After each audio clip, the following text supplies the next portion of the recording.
So welcome to my Flosstube channel. So this is Coco Creates and I'm Zoe and this is Coco, who's very upset that I went and caught her to come and say hello. But you've not said hello for weeks. Look.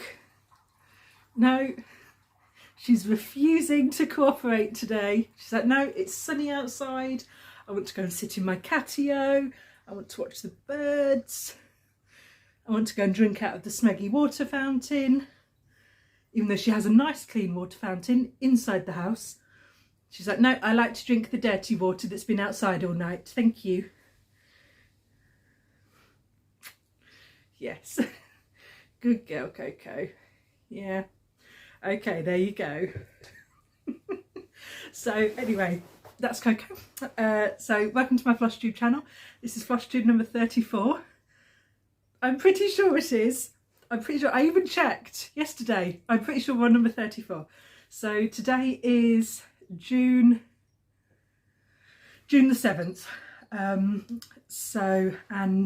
Here's my sort of May update.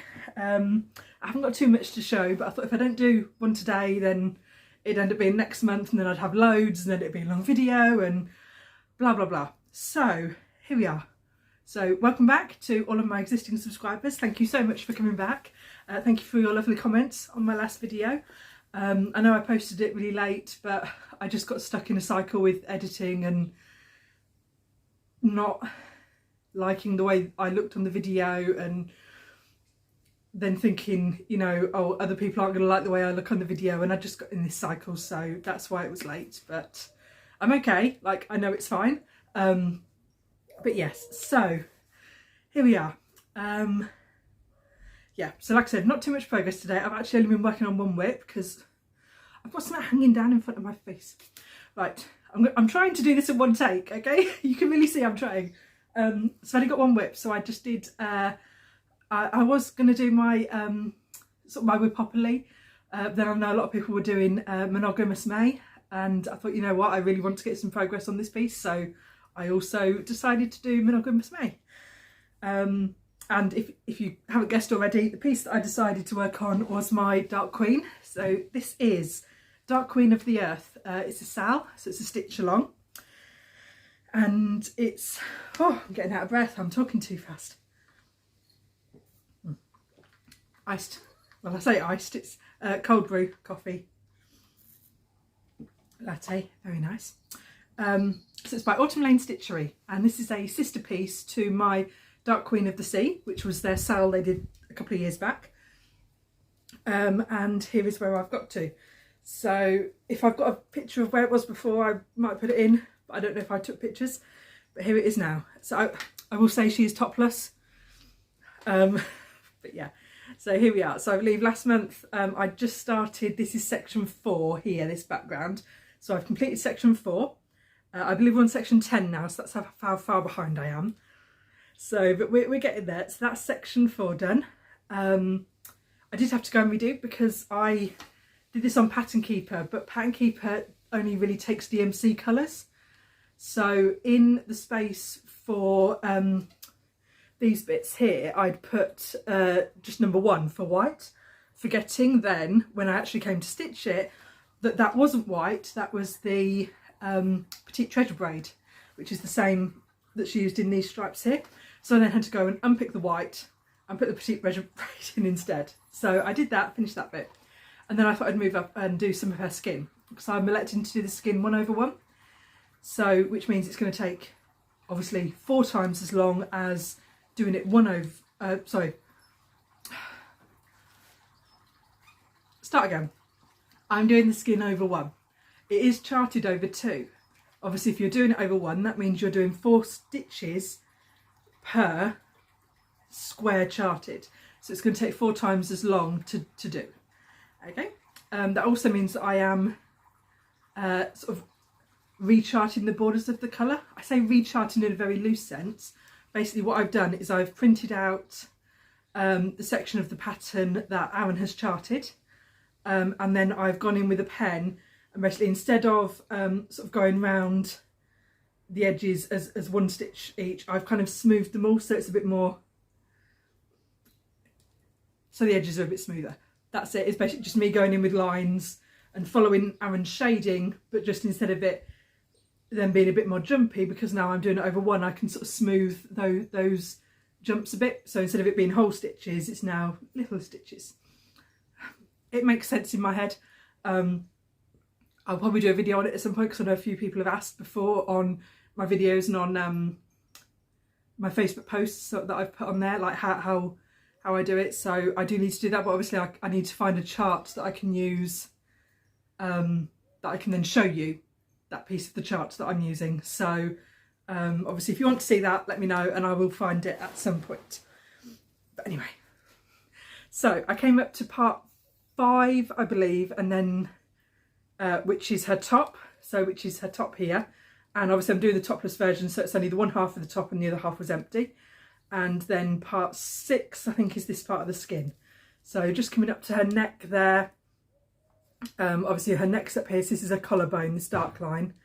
Obviously her boob there, and part of her arm, her right arm is going to come down here, her left arm sort of pokes out there, which I'll be doing as well. So yeah, so I've almost finished the section I printed off, because obviously I printed the topless section off. Her arms and her face I'll be printing off and doing the day. When I say printing off, I might not actually print it, it depends. The way it's charted is over sort of 4 pages, because obviously one arm sticks this way and one arm sticks that way. That's going to be a lot of printing. So if I can find a way of just actually doing it digitally, sort of with like a digital, you know, line, and I can go in and do it, then I will leave it at that. I'm just conscious of obviously whether I'll be able to see that well enough and do it. If I can, I can. If I can't, I'll be printing it. So there we go. But yeah, oh, I've got a parked thread there. I've just dumped. But yeah, so there she is. Like I said, I am still 5 parts behind at least. I am hoping to get it finished for the September retreat, which is at the end of September. Obviously what we're in now, June, so that's June, July, August, September. It's 4 months. I would have to be doing 2 parts each month. Each part's about 2,000 stitches. That's 4,000 stitches a month. Obviously times that by 4 for the skin. So I don't know. I might not get it finished. But yeah, Aaron has just released the top section where her hair and her crown sort of area is. So her crown, the top of her head, you know, crown. So there's a couple of different options for antlers or horns, branches, leaves, things like that. They're all sort of up in the top section. There's also where some of the branches come down the side, there's an option for sort of magical orbs or flowers, and I have to decide between those, and I can't pick at the minute. So I thought, well, it's fine because I'm behind. What it means is then I can wait for everyone else to stitch it, and then I can look at what they've all done and then decide which one I prefer then. So I don't have to make my mind up. But yeah, super quick. This is using the kit fabric, the green option. I'll be using the brown option for the skin. Kit fabric, kit specialty floss, and kit beads. The DMC thread I'm just pulling from stash. I think there's one number that's just in here. You can see some gaps in the brown that I don't have in stash because my stash was inherited from sort of a few years back, so I don't have the new threads, and I think that calls for is like number 5 or something. So I do have to at some point go up to a shop and buy a single DMC thread, which I'm not looking forward to because our local store is Hobbycraft and they're now charging £1.50 per DMC, and I'm like, that's a bit much. So yeah, so I'm leaving that for now just in case I do find that I need others. What I could do is just have taken Aaron's full list and then gone through it myself, but clearly I haven't done that and I'm going through it part by part. So if I wasn't so lazy, you know, and I was slightly more organised, then I would have done that. But anyway, quick link. This is an Agnes Needle Minders, Agnes Little Minders on Etsy. She's just had her one of her new launches, which I have managed to secure 2 needle minders from. I was very excited. It wasn't the 2 that I wanted originally, because by the time I got them in my basket and got to the pay screen, they were gone. But there's 2 coming, so I'll show you those when they get here. But yes, so Agnes Little Minders in the UK, brilliant. And there we go. And like I said, because I was doing Monoga's, trying to put that down where it doesn't fall, Monoga-May, that was my only cross stitch whip that I worked on. So yes, so there we go, that's it. So you had to hear for cross stitch. That was everything. Goodbye. No, but I don't have any shopping. I very rarely have any shopping. I tend to save that for when I go to retreats and I can sort of touch things and play with things, and then I'll buy then. So no shopping this month. But yeah, not too many updates. Still pottering along. Oh, I really should have mentioned this at the start. This is just an ECG. I'm having a 24-hour ECG done. You can see my little monitor there. Literally nothing to worry about. I probably should have said that right at the beginning, because you may have been watching this for like 10 minutes and been like, what the hell is wrong with her? Basically, I just have, because my Ehlers Danlos Syndrome, so the condition that I have, it affects a lot of my internal organs and it can affect the heart. And basically it's just an update, just to check everything's running smoothly. You know, is your heart beating at an acceptable amount? You know, is it sort of staying the same through the day, or and things like that. That's all it is. Nothing to worry about. But I thought if I don't sit and do this video right now, it would never get done. So yeah, so no stress. It's just a check-up, just to make sure everything's running smoothly. So there we go. And now I have a couple of knitting pieces to show you that I've been working on, and then I think I'm done. So last month I did mention that I had a piece that I was knitting. It was a secret test knit, so I couldn't show it until it had been published. It has since been published, and that's all been sent off and gone into the magazine wherever she was publishing it. So this was the design there. If I have still got the stock photo, I take it, I will pop that in there. But it was this, you really can't see this, but it was basically sort of just a top, sort of wide-ish neck, 3/4 length sleeves, and then the main thing was the shaping of the bottom. So it had this kind of swooshy, sort of curvy effect at the bottom. But yeah, and I used a yarn pack from, oh gosh, no, it's gone, in America, Shandy Fibre Arts. So yeah, so it's one of their fibre packs. It came as a fade, that was it. It was a sport weight, and it came as a fade of those 6 colours. If I did manage to put a picture in, you'll see I'm not 100% keen on the fit. So I stitched a size 7, which according to obviously my measurements and the estimated ease amount, was the correct size to stitch for my bust. But then I found, because I do have a larger bust to the rest of me ratio, it then didn't quite fit up here. So this bit up here is very baggy. So I'm in 2 minds as to whether I just unpick the whole lot and stitch something else, or whether to, because it was knitted top down, you see, so it's like, if I go, whether to unpick the white section, it's not really white, the lightest blue section, and then sort of re-knit that bottom up and restitch that part, but sort of to a smaller size. But I'll need to work out how I'm going to do that, and obviously whether that would work in keeping with the rest of the style, or whether then it's going to make the rest of it look baggy in odd places. So not 100% sure what to do with this, but there it is. I do love this yarn. It is very soft. Like I said, I can't remember what yarn it was that I got from Fibre Arts Academy. But yeah, I got nothing. It was just their sport weight. Become a D, I think, the type, like Dreamy or something. But I've had a few of their different yarns before, and they're always really lovely. So I only wish, you know, it didn't cost as much to ship across the sea, or I would probably buy some yarn from them more often. But anyway, so that is that one. Then I had a another test that I picked up to do, and this one I haven't actually taken the stock pictures, so there's no picture of me wearing it yet, but this is a kaleidoscope, and it is a mosaic knit pattern. It's a drop shoulder, it's quite baggy. Again, I probably could have got away with doing a couple of sizes smaller, but you know, again, I did the recommended size with the recommended ease for my style. I think it has 8 inches of positive ease, this one. Oh, there's a end popped out there. I have to thread that one back in. But yeah, so it's, like I said, it's a bottom up drop shoulder. So even though the sleeves look quite short, because the shoulder sort of drops to about here, it's the right length for me. Quite snug ribbing, but yeah, so basically you do the sleeves the same size all the way to the end, and then the last row you basically just knit 2 together all the way around, so you're halving your number of stitches, and then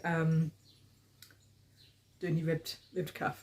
I did extend my ribbing just a tiny bit, mainly because I miscounted on the first sleeve, and then I had to copy it on the second sleeve, because I was not going to unpick my Italian bind off. No. But yeah, so that is that one, and yeah, like I said, I haven't got any pictures of me wearing it, so I can't add that one in, I'm afraid. But there we go, that is that one. And then finally is this piece. This is what I'm currently working on. This is a crossing twigs shawl, and it's worked in 2 pieces. So you work it sort of top down, sort of triangle shape to the bottom point, with one colour, and then with a contrasting colour you work the border. So with this main colour, so I don't know if you can see the cables there, so you've got cables and then sort of garter stitches and stockinette stitch, and this is this colour, so this is Gingerbread, and it's by Dye and Knit by Kate, again on Etsy. She actually lives down the road from me, which is really handy. So, and then the border is basically you sort of cast on at the corner and then work sort of down to there, and then you join it, and then you join as you go, and it's this lovely sort of cable pattern. Sort of, you got a cross in the middle, but yeah. And for that one I'm using this, there's the tag from the first one. This is Ruby and Roses, so one of my favourite dyers, and Cross My Heart. So both finger in weight, Ruby and Roses yarn, and then Dye and Knit by Kate. But yeah, so both merino, merino nylon. The actually the gingerbread does have some mohair in it, so you can't really tell that at the moment. It's quite high spin, but hopefully once I wash it, and obviously I wash out the lanolin, that'll sort of fluff up quite nicely and be really soft. So yeah, so that is, and when I block it this will stop curling in. But that is that one. So oh yeah, and that's it on a cake.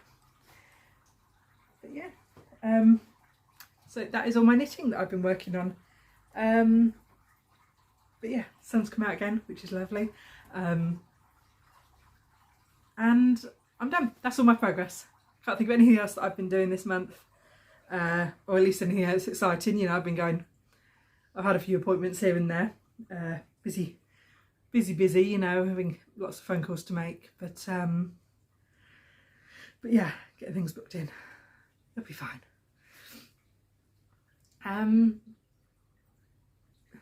But yeah, so that is everything, I think. I haven't really been working on anything else. Like I said, it was just that one stitch project and then the knitting in the meantime. I have been sent a couple of things from my sister that she would like me to make for obviously my nephew. A couple of little crochet things, little toys, so I'm going to be looking at doing those once I've finished knitting that shawl. But yeah, and yeah, so this month for stitching plans, I probably should have popped that in after I'd actually shown you my cross stitch, but I'm going to be working on my Dark Queen, and I'll go back to rolling my Whippopoly and alternating between, so doing 1,000 stitches give or take on my Dark Queen, and then rolling for a Whippopoly, and then going back and doing on my Dark Queen. So yes, so that is my plan for June, or at least the rest of June. We're a week into it at the minute.